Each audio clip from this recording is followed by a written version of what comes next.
어제 트럼프 대통령이 파키스탄으로의 협상 대표단 파견을 전격 취소한 가운데 이란 대표단 일부가 테헤란으로 급히 귀국하면서 이 상황이 급변하고 있다는 관측이 나오고 있습니다. 특히 아라그치 이란 외무장관이 파키스탄 총사령관의 전용기를 타고 오만으로 이동한 것으로 확인되면서 그 배경에 관심이 쏠리고 있습니다. 파키스탄 현지에서 단독 기사를 전해왔습니다. 권준기 특파원.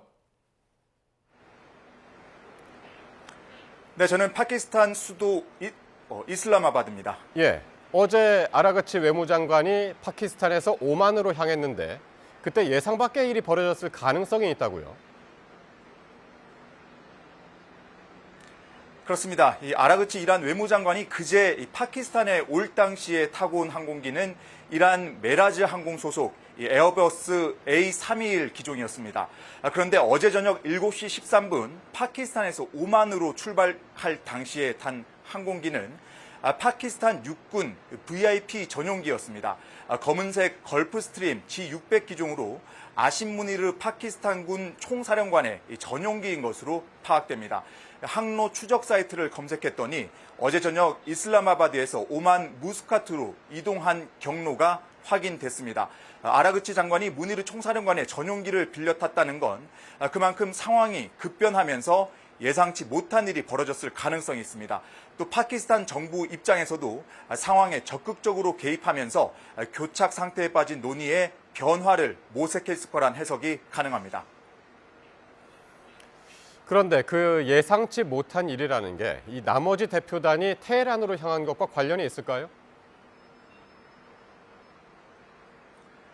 네, 그럴 가능성이 있어 보입니다. 이 아라그치 장관이 오만으로 출발한 뒤에 30분 뒤쯤 아라그치 장관이 타고 왔던 메라즈 항공편은 이슬라마바드에서 이란 테헤란으로 향했습니다.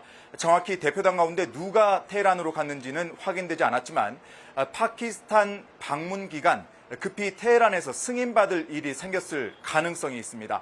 아라그치 장관이 파키스탄에서 만난 무니르 사령관은 미국의 협상안을 전달하고 조율하는 역할을 맡고 있어 뭔가 이란의 변화된 제안을 전달했을 가능성을 배제할 수 없습니다.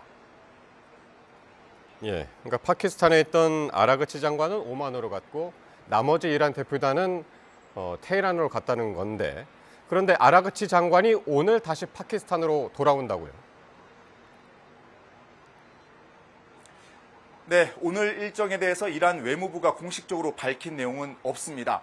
다만 어제 오만과 이란으로 각각 향했던 이란 대표단이 파키스탄에서 다시 집결하는 것으로 알려졌습니다. 지금 이곳 시간은 오후 4시가 거의 다 됐는데 오늘 저녁쯤 흩어졌던 두 팀이 파키스탄에 다시 모일 것으로 보입니다. 마지막 순방지인 러시아로 가기 전에 파키스탄을 들러 다시 무니르 총사령관을 만날 것으로 보입니다. 물밑에서 어떤 대화가 오가고 있는지 알 수 없지만 테헤란에서 가져온 답변의 내용에 따라 교착 상태로 보이는 현 상황이 급진전될 가능성도 배제할 수 없다고 이곳 파키스탄에 있는 이란과 파키스탄 기자들은 전망하고 있습니다. 예. 자, 어쨌든 지금 겉으로 보기에는 이제 협상 진전이 쉽지 않아 보이는데요. 이란 대통령은 이 미국의 해상 봉쇄 해제를 먼저 요구했죠. 그렇습니다. 이란 대통령은 어제 파키스탄 총리와 통화에서 포위된 상태로는 미국과 협상하지 않겠다고 밝혔습니다.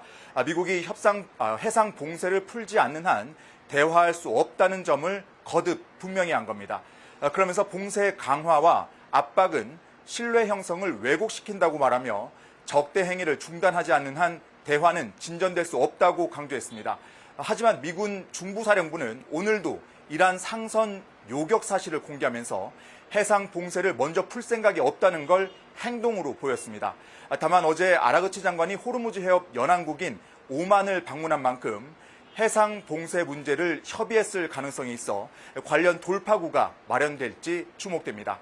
지금까지 파키스탄 이슬라마바드에서 YTN 권준기입니다.